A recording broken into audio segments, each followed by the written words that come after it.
Level 1. Fresh meat.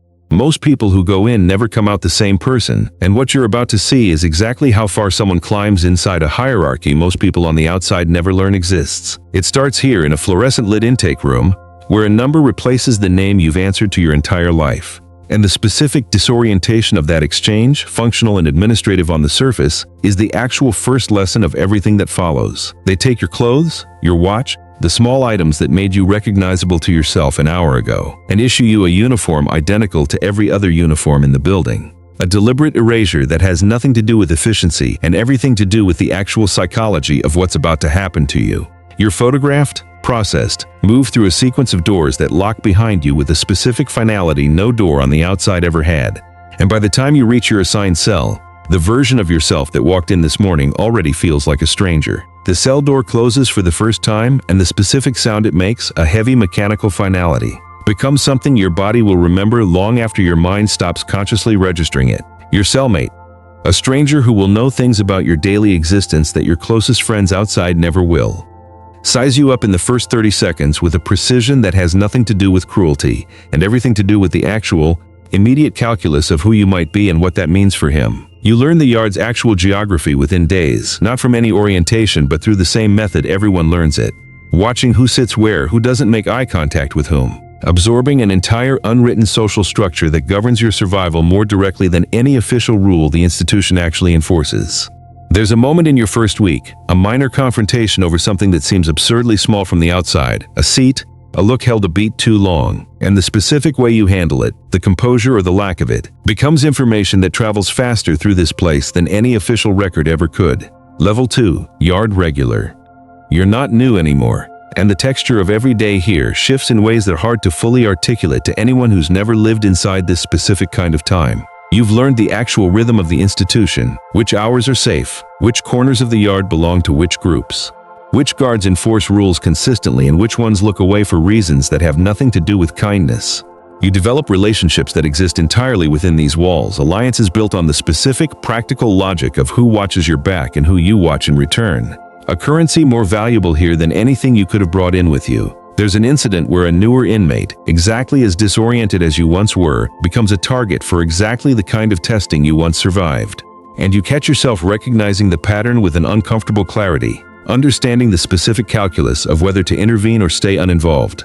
You choose to intervene, quietly, not dramatically, redirecting attention in a way that costs you nothing, but that the newer inmate will probably never fully understand happened. This becomes a small marker of the kind of presence you're building here, not through force, but through the specific accumulated reputation of someone who notices things and occasionally acts on what he notices. Level 3.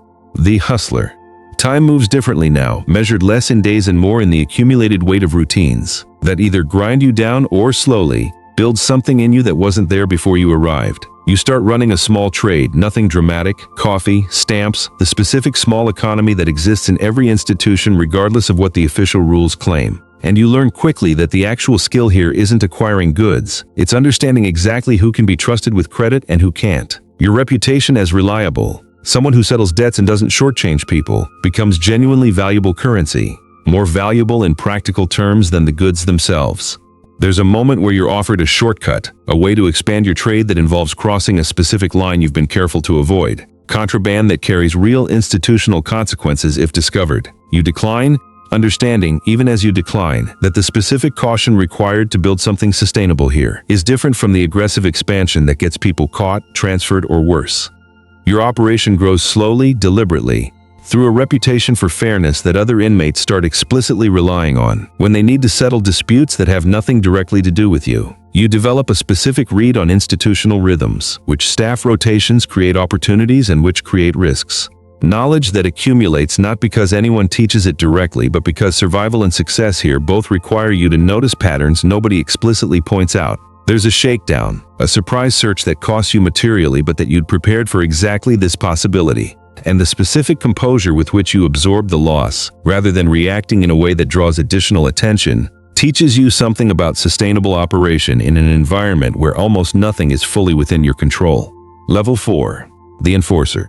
Physical reputation becomes the actual currency of this rank, not because you sought it deliberately, but because a specific incident, defending yourself in a confrontation you didn't start, establishes something about you that the rest of the population absorbs immediately and permanently. You become the person others call on when a dispute requires actual physical resolution rather than negotiation, a role that concentrates a specific kind of risk you didn't fully anticipate when your reputation first started forming. There's an assignment.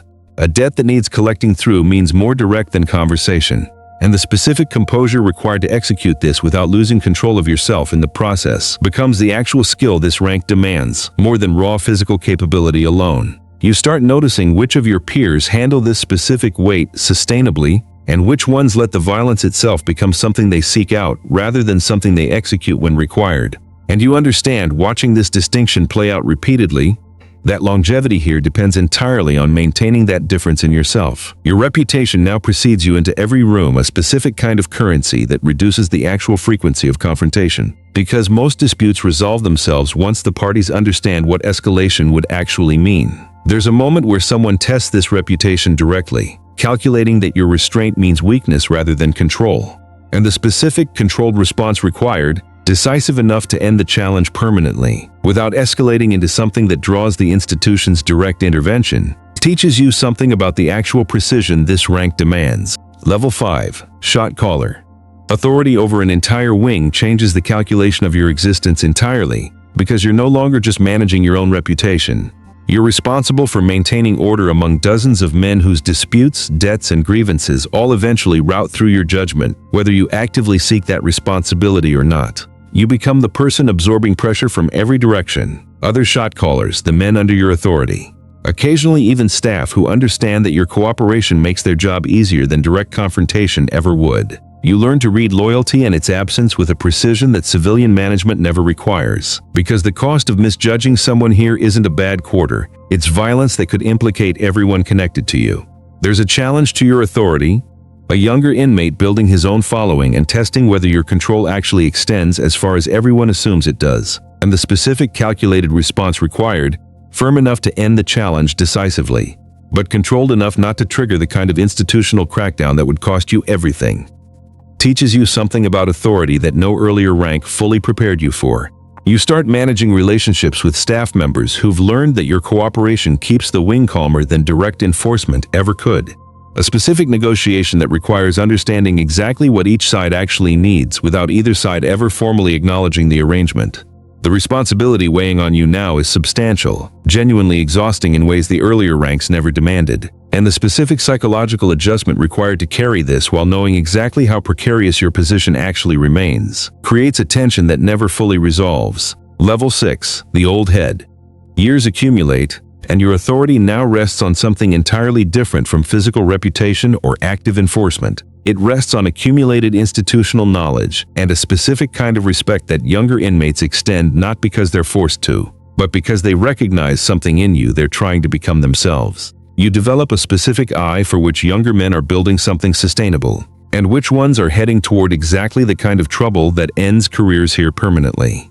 There's a conflict between younger shot callers that threatens to destabilize an entire section, and the specific diplomatic capacity required to resolve this through influence rather than force.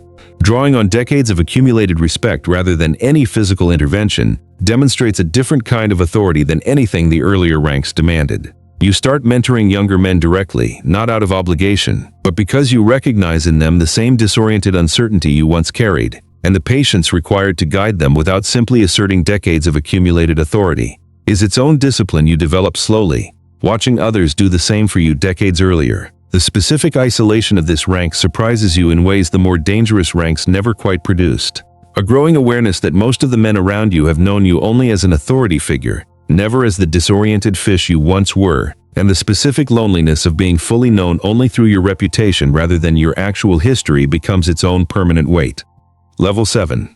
The Kingpin.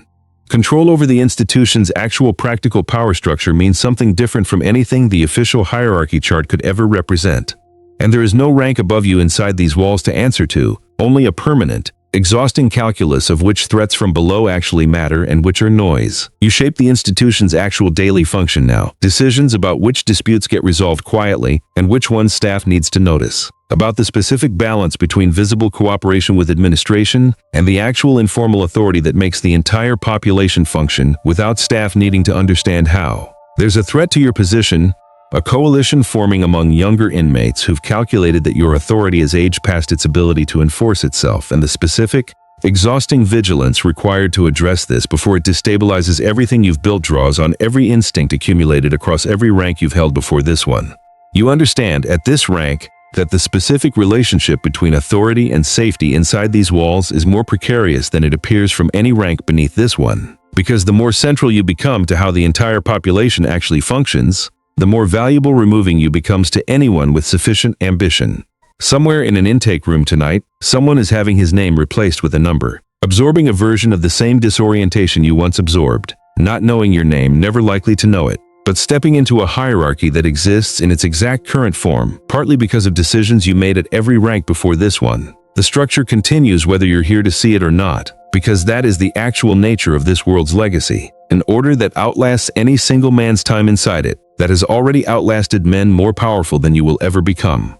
So here is the question underneath everything this video just walked you through. Which rank are you standing in right now? Because the man running this entire institution's real power structure today did not start there. He started with his name replaced by a number, a cell door closing behind him for the first time. And he closed that distance one day, one decision, one earned rank at a time.